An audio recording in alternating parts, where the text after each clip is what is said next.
خداوند کے زندہ اور پاک کلام میں سے یسایا کی کتاب اس کا 61واں باب۔ خداوند خدا کی روح مجھ پر ہے، کیونکہ اس نے مجھے مسح کیا تاکہ حلیموں کو خوشخبری سناؤں۔ اس نے مجھے بھیجا ہے کہ شکستہ دلوں کو تسلی دوں، قیدیوں کے لیے رہائی اور اسیروں کے لیے آزادی کا اعلان کروں، تاکہ خداوند کے سال مقبول کا اور اپنے خدا کے انتقام کے روز کا اشتہار دوں اور سب غمگینوں کو دلاسا دوں۔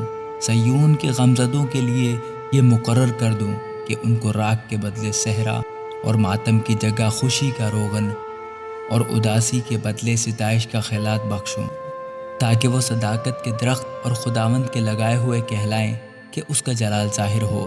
تب وہ پرانے اجاڑ مکانوں کو تعمیر کریں گے اور قدیم ویرانیوں کو پھر بنا کریں گے، اور ان اجڑے شہروں کی مرمت کریں گے جو پشت در پشت اجاڑ پڑے تھے۔ پردیسی آ کھڑے ہوں گے اور تمہارے گلوں کو چرائیں گے، اور بیگانوں کے بیٹے تمہارے ہل چلانے والے اور تاکستانوں میں کام کرنے والے ہوں گے۔ پر تم خداوند کے کاہن کہلاؤ گے، وہ تم کو ہمارے خدا کے خادم کہیں گے۔ تم قوموں کا مال کھاؤ گے اور تم ان کی شوکت پر فخر کرو گے۔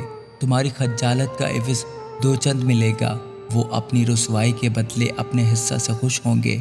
پس وہ اپنے ملک میں دو چند کے مالک ہوں گے اور ان کو ابدی شادمانی ہوگی، کیونکہ میں خداوند انصاف کو عزیز رکھتا ہوں اور غارت گری اور ظلم سے نفرت کرتا ہوں۔ سو میں سچائی سے ان کے کاموں کا اجر دوں گا اور ان کے ساتھ ابدی عہد باندھوں گا۔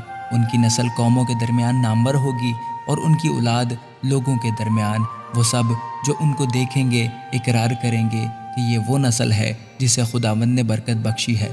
میں خداوند سے بہت شادمان ہوں گا، میری جان میرے خدا میں مسرور ہوگی، کیونکہ اس نے مجھے نجات کے کپڑے پہنائے۔ اس نے راست بازی کے خیلات سے مجھے ملبس کیا، جیسے دلہا سہرے سے اپنے آپ کو آراستہ کرتا ہے اور دلہن اپنے زیوروں سے اپنا سنگھار کرتی ہے، کیونکہ جس طرح زمین اپنے نباتات کو پیدا کرتی ہے اور جس طرح باغ ان چیزوں کو جو اس میں بوئی گئی ہیں اگاتا ہے، اسی طرح خداوند خدا صداقت اور ستائش کو تمام قوموں کے سامنے ظہور میں لائے گا۔